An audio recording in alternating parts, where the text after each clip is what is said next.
Welcome, everyone, to the Freedom to Formulate podcast. I'm your host, Dave Barbash. Again, once more, the wonderful Alicia Weber. Really nice to see you. How are you doing? I'm doing well, Dave. I'm really thrilled to be back. Thank you for having me. My pleasure. So, I know last time we talked about some metabolic dysfunction and a lot of the sort of insulin sensitivity, glucose regulation. Today, we wanted to focus on gut-brain axis, which obviously I know, especially in the pandemic, we've seen, the rise in more recent years of Alzheimer's, dementia, brain dysfunction, obviously gut issues. More agricultural chemicals are used in, especially in American agriculture, conventional.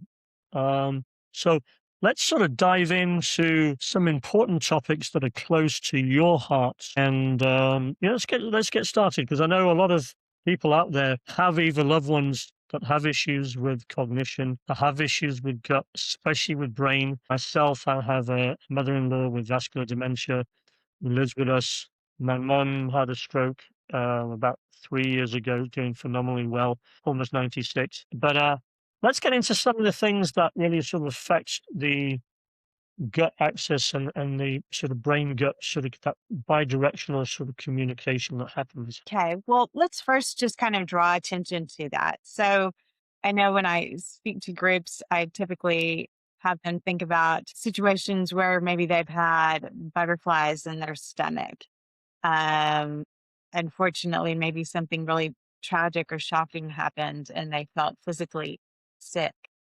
Things like that, where something has happened, your body's responding, but really it's because of the signals that are going between your gut and your brain. So I think it's important to kind of draw that connection and just bring that awareness to it. The other sort of bit of buzzword right now is calling the gut the second brain, but there's really a lot to that. So that enteric nervous system has nerves just like the brain does, and the neurology of the gut. So we're talking about, not only are there hormones that are actually created in the gut, but neurotransmitters as well that are sending signals to the brain. And so when we talk about, oh, our brain is kind of command central, that's true, and it's not. We actually have two. So it's the brain Something that's wrong. in our skull, and then the gut too. And so you can then extrapolate that if something is going on in the gut, then things are going to be a little off in the brain. Signaling is not going to be what it needs to be. The immune system will be under attack. And we can talk a little bit about what's going on in that situation too. When you're talking about the bi-directional communication, what other factors are you seeing in your patients when are affecting that, causing that or influencing that disruption of signaling? What are some of the common things that you see? Sure. So when I'm working with clients, one of the first things I do is a GI map stool test, because that really gives me a beautiful picture of what's going on in the gut. That gives me inflammation. It's telling me about dysbiosis. Is there a situation where the bad bacteria are overgrowing the good bacteria? Do we have H. pylori? All those things really create inflammation. And that is a huge barrier to that bidirectional communication that should be free flowing. So we've got ways to deal with the dysbiosis, but really inflammation as a whole, if you're talking about systemic inflammation, that's a whole other beast. And what brings that on? You mentioned glyphosates earlier, things in the soil, whether it's foods we're consuming, the chemicals in the food, whatever's going to be causing a leaky gut is then going to also be impacting the brain, because it's that same barrier that's under attack. And so once we have chemicals, pathogens leaking into the bloodstream through Yeah, our leaky gut. opened Yeah. leaky gut, that's absolutely crossing that blood-brain barrier that's supposed to be protecting our brain. And so that will be impacting our mood, our cravings, and our cognitive function. So the health of our brain as well. Yeah, and really great points you bring up. And glyphosate, I don't think, just for our viewers, on any of the practitioners that are listening out there with when you have patients. I think a lot of people that are making what they think are healthier choices nowadays don't realize that they're actually going to, initially on the surface, they think it's a healthier choice, but maybe a higher amount of glyphosate in the substitute. So, for instance, instead of using dairy, they'll go to get their latte or coffee in the morning and they'll go to almond milk or oat milk. But almonds and oats, conventional, are two of the highest glyphosate content grains on the planet, or, food sources. So really maybe doing a deeper dive in how can I limit my glyphosate exposure?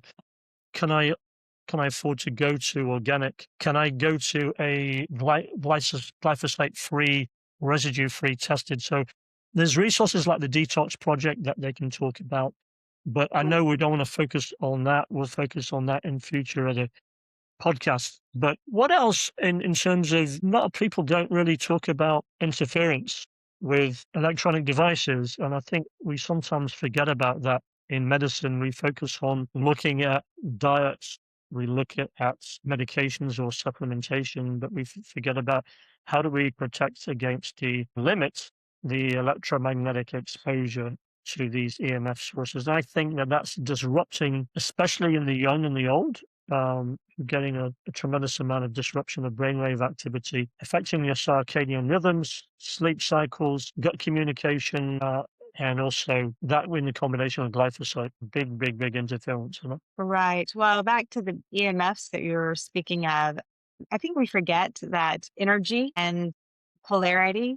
So when we talk about the cells and the charges of different things, we talk about electrons and positive and negative charges. So those are really phrases and terms that you're using with chemistry and physics and things like that. But that's what our body is made of. So when we remove our thinking about that, then we run into trouble. And I bring that up because, I mean, you're talking about electromagnetic fields. So of course that's going to interfere with what's going on. We want to be charging by getting outside and grounding in nature, things like that. We want to be charging ourselves from the energy of the sun, not from these electronic devices, not from these other things that are exposing us to, as a result of the comforts really that we've built for ourselves. So, just even the electrical, I know in Texas, everything's above ground. So our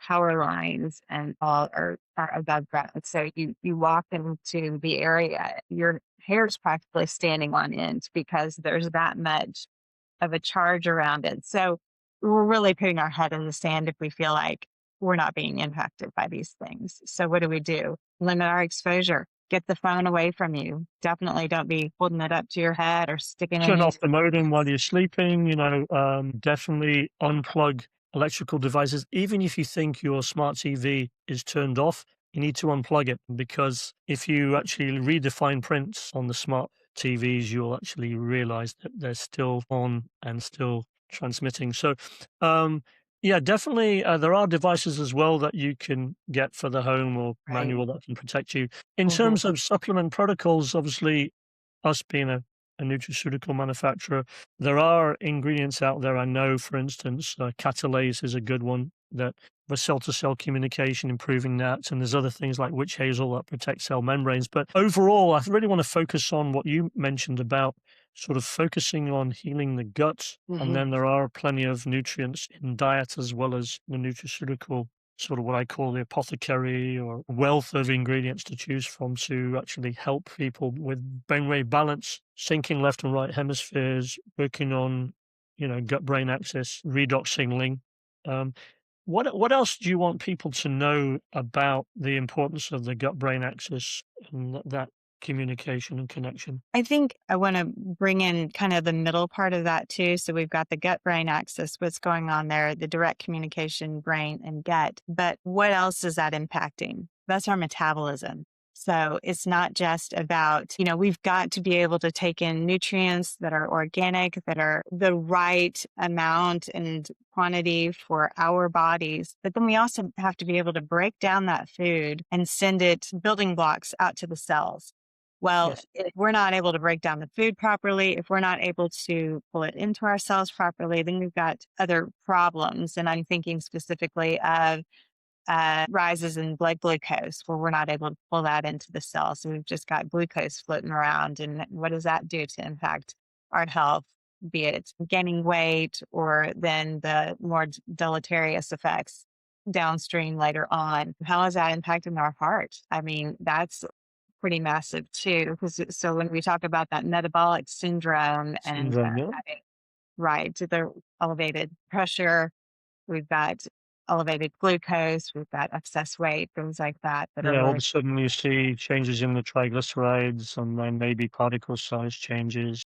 right. And so if you've got excess adipose tissue, that actually acts like an endocrine organ. So that is sending its own signals into this communication highway, but it's not sending the right ones. And so how is that impacting what's going on in the brain? Doing things like ghrelin and leptin. So whether or not you're satisfied with your meal or you're really ready to go for meal number two right after you finish. So the hormones that are impacted by that. So it really just does have an impact on all aspects of your health. But again, I wanted to bring that metabolic piece forward too. And I know there are a lot of good supplements that we can bring in to help with that. And, if we can start with that good foundation, then hopefully we don't have to start course correcting from when things have kind of gone off track. Yeah, absolutely. I think I lost my own father to diabetes over 34 years ago, and that's sort of close to my heart. And I think he had the ability to make those changes. I think diet, exercise, that should be the first thing. Of course, nowadays, as you well know, with your good glucose formula, there's great formulas out there that, in your case, with good glucose, that you can literally provide from nature nutrients that will increase insulin sensitivity, will actually keep you more stable, have more energy, overall, stay pretty even overall throughout the day consistently. And I think the less you mess with nature, I think the better. Also, the importance of sleep and the importance of Just sleep. couldn't bring that up. Yeah, maybe talk a little about really the importance of sleep, and if you get lack of sleep or not enough sleep or go to bed too late, what the impact is on the brain and has it effect on the body itself. Thank you. So the metabolic processes that we're talking about, how we take in food and use that for energy, it produces some waste. It just does. All these bodily processes. And so that waste builds up during the day. And if we don't have adequate sleep, then we're not clearing out the trash, because when we are sleeping, that's when that lymphatic system kicks in and starts basically washing the brain of this waste. And you just will not have that if you don't have adequate sleep. So then what happens? You've got a poor night's sleep one night, but then that might go into the next day, the next evening, and then pretty soon you're really dysregulated, and that will have a very big impact too. And again, the things that we talked about, your mood, but not only that, how the whole system is operating. So if you are not giving your body the adequate restorative sleep that it needs, then that's problematic. How do we do that? Again, we mentioned previously circadian rhythm, making sure that you are getting light exposure in the morning, and that your hormones are such that your cortisol is highest in the morning and then is dropping over the day. And then when you get the exposure in the evening to a sunset signaling that, okay, it's time for melatonin to come on board, then that is what sets that internal clock that we're talking about. And that is kind of the first step to making sure that all these hormones are signaling as they should, and so that flow of things will go correct. Yeah, and that's a good point. I know as a man that's 60 years old, I know for me, I know that's your chance at nighttime. In my supplement protocol, I work at nighttime with the magnesium and I zinc and some of the other nutrients that I take at night. I'm thinking it's like a reset button, you know. Right. Plus the blue light exposure. We talked about EMF sources, but the previous administration and the Biden administration had banned the halogens and the incandescent light sources. So I had bought up several cases of halogens and incandescents. And now, really, if it's 60 watts or higher, it's mandated that you get LED lights, and that's not great for the retina health, increased blue light exposure, disruption of the energetic field. So at nighttime, I think try to limit blue light exposure for sure. And then, as we said before, really try to turn off some things, especially modems at night, and disconnect light sources. Um, what else would you say in terms of when you're putting people on protocols like supplement protocols? What do you look for? And go back to maybe that again, just to re go over some of the testing or maybe the credentials of the supplements. What do you look for? What's your criteria when selecting a supplement appropriate for somebody that has gut brain issues? Well, first of all, I do some testing. So I listen to what the symptoms are and kind of see what their life is like. But it's really important to also do some testing. So in addition to the GI map, I also Um, can do some hormone testing. So once we have a good idea of what's going on there, then we bring in those multi-tested supplements that are sourced from, the people that we want to work with. But will I bring in something to eradicate things based on the GI map stool test? Probably, depending on what's going on there. That GI map stool test will also let me know about maybe an enzyme deficiency. Perhaps they have a hydrochloric acid deficiency because of advancing in their age or whatever. So we need to bring those in too to make sure that we're able to break that food down. And then we would layer on top of that, is there something that we need to bring in to help with the hormone regulation so that if they're just not able to kick it into gear like we discussed, maybe we do a little bit of some exogenous melatonin, but we really can't guess at that sort of thing. At least in my book, I really want to test and see where things are. And then we bring in those complementary supplements that you were referring to. yeah, and I think one of the reasons why I think we work well together as a company with you as a practitioner is that fact that when you introduce good glucose, you're able to use our platform Freedom to Formulate to literally do the testing, literally create a single test run, check the labs, see what the levels were, look at the glucose readings, see the changes, and then perfect it, create a second test, perfect it, and now you've got something that's being tested and it's based upon actual lab work. So our platform is a good fit for practitioners like yourself that they want Right. to do the personalized testing, but then launch a supplement that's literally been tested on a personal level, according to, for instance, in your case, looking at your blood work and seeing those changes. Also, I think any other companies, ourselves included, if you are going to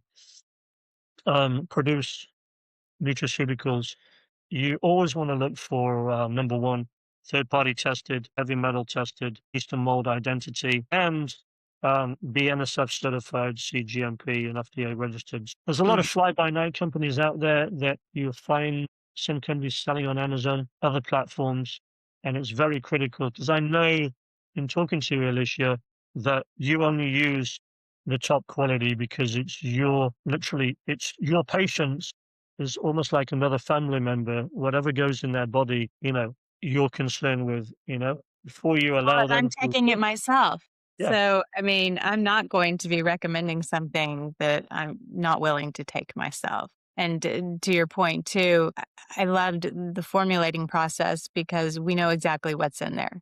Nothing extra, no little filler to kind of bump up the capsule. It's all good quality ingredients. And that just made me so excited. that's great. What are some of the final sort of notes that you want people to think about again? Last sort of comments on gut brain axis. What do you want people to sort of focus on, just for everyday importance? I think you've covered most of it. Right. But I think just an awareness of how important the gut health is and that we, again, the body parts are not siloed. It works as a whole. So if anything is a little bit off, then that's going to impact everything. And so, as we discussed, the Mhm. work that that I do in particular is about bringing the body back into balance. We don't want to bring in a supplement that's going to kind of juice up one area and have a negative effect somewhere else. It really is a symphony. So everything's got to be finely tuned and just in that Goldilocks spot, if you will. And so I want people to be aware of that. And just because they're maybe not having symptoms now, I want people again to be aware of that their lifestyle choices and decisions they're making today are impacting them, that they're setting their health up today for what they want that to look like later on. Yeah, just because you're not necessarily sensing something's off doesn't mean that, you know, in the labs you might have something completely off and not really sense it. And you find that out especially in stories of people with cancer, right? Didn't feel it till late, and next thing you know, they're stage 4 cancer. So I know that if they start focusing on their sleep cycles, they start focusing on, what can I do in my diet to eliminate the glyphosate exposure? What can I do to limit the EMF exposure or the blue light exposure, limit my online time on social media or handheld devices, establish connections in relationships, walking barefoot, go for the walk with your spouse or partner on a beach, or just go out into the garden together, spend some time grounding. And also, if you're a practitioner, start thinking about doing personalized testing and then potentially creating either personalized supplements or based on the supplements around your own experience, and look at the labs to see if they shift for you before you actually launch a product. We're all individuals, individual biochemistry. And I think number one, go back to your roots. Be true to your roots. Don't always be influenced by other people's opinion. Try to do your own discovery, you know? Don't That necessarily one follow. experiment is so important. There's a great book I want to leave people on called The Biology of Belief by Dr. Bruce Lipton, epigeneticist.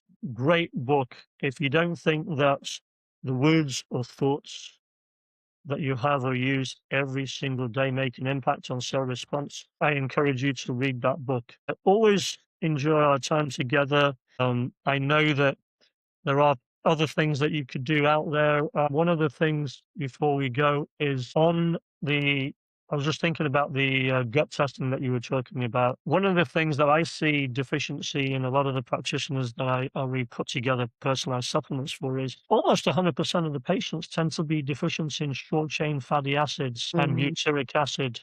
Right. And that's something that I don't think conventional allopathic doctors or even direct primary cares bother to run the test. So I applaud practitioners like yourself, Alicia, that are doing a GI map or a Right. gut zoomer and doing a deeper dive. And we look forward to having more discussions in the future. Always love spending time with you. Absolutely. Thanks again, Dave.